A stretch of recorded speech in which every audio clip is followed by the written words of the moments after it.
No no no, আপনি ভুল বলছেন, একজনের সাথে জড়িয়ে। কেন আপনি এখন আরও রংচং মাখাচ্ছেন? বিভিন্নজন কখনোই ছিল না। একজন নির্দিষ্ট ব্যক্তির সাথে জড়িয়ে আমাকে কথা বলা হচ্ছে, এবং তিনি আমার বই উদ্বোধন করেছিলেন, সেই সাথে আমার সিনেমার মহরতে তিনি এসেছিলেন। হয়তোবা সেই ভদ্রলোকের জায়গায় যদি অন্য কোনো ভদ্রলোক থাকতো, হয়তোবা তখন তাকে নিয়ে হতো।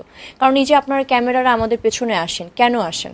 ডেফিনেটলি আসেন হচ্ছে আমাদের নিয়ে নিউজ বানালে হয়তোবা 1,000 ভিউ হয়, 1,00,000 ভিউ হয়, 1,000,000 ভিউ হয়।